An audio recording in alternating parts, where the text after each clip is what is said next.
من الشيطان الرجيم. بسم الله الرحمن الرحيم. وكذلك بعثناهم ليتساءلوا بينهم قال قائل منهم كم لبثتم قالوا لبثنا يوما أو بعض يوم قالوا ربكم أعلم بما لبثتم فابعثوا أحدكم بورقكم هذه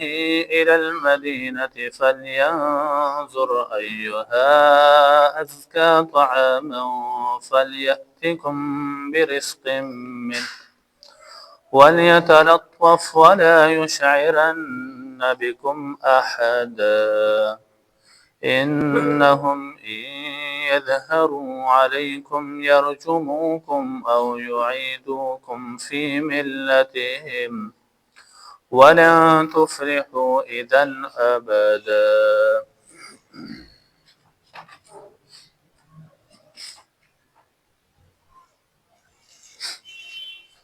تو سورة الكهف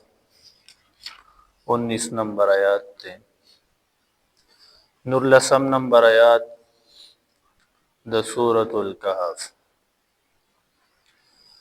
دلته کې الله جل جلاله د نوجوانانو هغه تذکرہ فرمایي. دا و نوجوانان چې د خپل ملتنا د خپل بادشاهانو نه تنگ شول او هغه وطن یې پرېښود او لاړل غار ته. د سره خاطره د الله جل جلاله د دین د خاطره. نو فرمایي کله چې دوی غار ته لاړه او هلته په غار کې وو نه الله په دې باندې خوب راوستو. د هغه خوب 309 کاله تیر شول.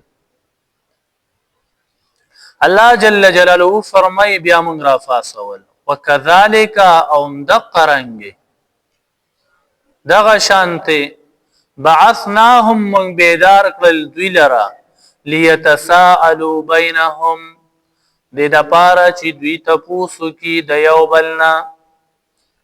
تپوسو کی را بیدار شول. الله وی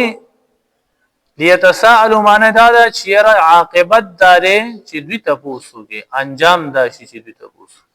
یا دې دفاره مونږ دی را پاسول چې د یو بل ندی سوالو کی. کذالک الله فرمایي دقرنګ د کاف معنی د دغه رنګ نو څنګه رنګ الله فرمایي لکه څنګه چې مونږ دی 309 کاله ودکړه سره د دینا چې د دوی روح دا فدی کې او د دوی جسم خراب نشو. نو دا قرنګ 309 کاله بعد د مونږ بیا را پاسولم په حق جسم سره او صحیح او سالم را پاسول. مفسرین فرمایي چې دا د الله په قدرت کامله باندې دلیل دی. نو سوی قال قائل منهم نو اوی یو ویون کی د دوینا د ویون کی سوکته نو د دوی چې کم مشر او مکسلمینا نو دا هغه وی سوی کم لبستم الک څومره ایثار شوی څومره ایثار شوی تاسو ټول را پاسې دل نو دا تپوس ولې وکړو چې لکه څومره خوب مو دا تپوس د سو جنو نو دی اصل کې هغه ظاهري علامات تو قتل لکه دا علامات خو څه بدل دي نو څه دا تاسو کو. نو فرمایي قالوا لبثنا يوما جوړلې بکې سوې يرمو خو یو ورځ خوب وکړو دوی مډلې سوې بعد يومين یره د ورځې صحیح خوب مو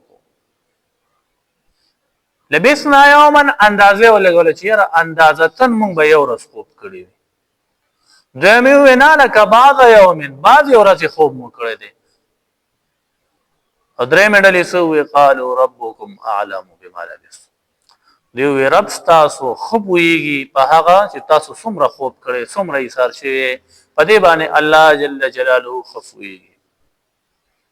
نو دوی اندازه ولګوله نو اجتهاد وکړو اجتهاد دا کول جایز دي د آیات نه معلومیږي نو اجتهاد باندې عمل کول دام جایز دي خو د ګمان د خطا پکې وي لکه دی یو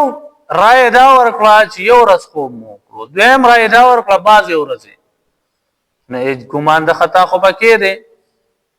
دریم کس وی چې یار ربکم اعلم بس رب زموږ خو پوهېږي چې موږ څونه خوب کړی دی تاسو څومره خوب کړی الله جل جلاله تعالی دی خو یو کار وکړئ فابعثوا احدکم تاسو ولېږئ یو کس تاسو کې یو کس ولېږئ چېرته بورقکم په دې پیسو سره کمې پیسې هغه پیسې چې دوی ځان سره راغستې وي کله چې دوی د مدینې د ښار نه راوتل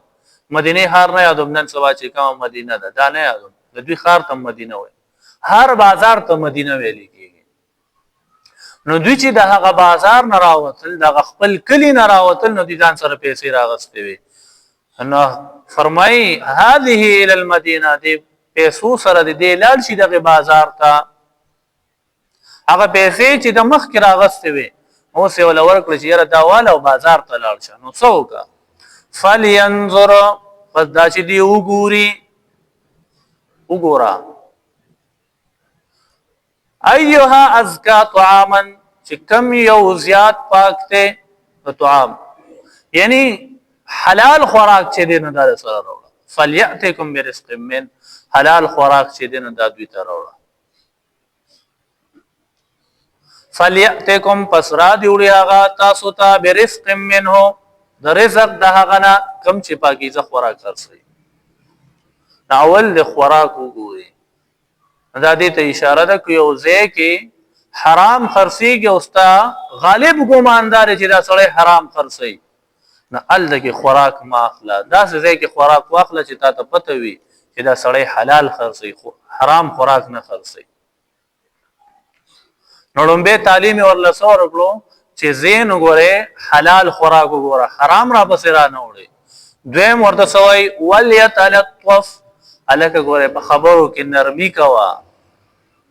نرمي ورسره کوه اخیستلو هغه کله چې ته څیز اخلې نو نرمي کوه سختي چا سره ونه کې او دریم هدایت څه ورکوي ولا یشعرن بکم احدا چې ګورئ خبر دې نشي په تاسو باندې یو کس هم څه علامات دې څوک ونه پېژني څوک در باندې پوه نه شي دې دریو هدایاتو سره دې چې دې نه راغلو بعد نو سوی ورته کوچرې په تا باندې څوک پوه شو انهم ان یظهروا کوچرې پوه شول مطلع شول علیکم په تاسو باندې څوک یرجموکم رجم بکی تاسو رجم په دوه قسمه دی یو دا چې سړی ته ستک سپورې کنځل کول دې ته رجم ویلېږي رجم باللسان او یو رجم بالاحجار په کاڼو سره رجم کولو ته ویل کېږي رجم بالاحجار چې سړی په کاڼو باندې وویشتل نو دواړه دې نه مراد اخیستی شي یاره هغه ټیم به داسې وه چې چا به د بادشاه بغاوت وکړو نه هغې به خلک رجم کول سنګسار کول به نو ځکه یې ورته ووایي چې څوک در باندې پوه نه شي هسې نه چې رجم وکړي او یا دې نه مراد کنځل دي هسې نه چې څوک در باندې پوه شي او موږ ته کنځل وکړي بدې ردې ووایي هم ورټي نو دا دواړه دې نه مراد چې دی اخیستی شي نو که څوک در باندې مطلع شو یا خو به دې رجم کړي او یعیدوکم یا به تاسو واپس کی خپل دین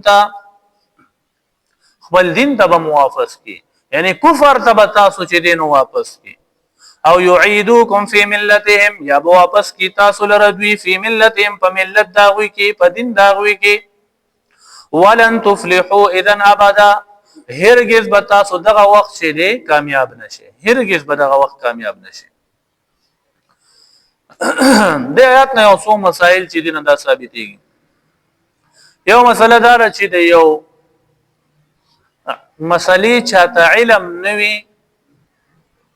نو هغه الله ته سپارل پکار وي دویمه مسله هغه دې کې د اجتهاد ده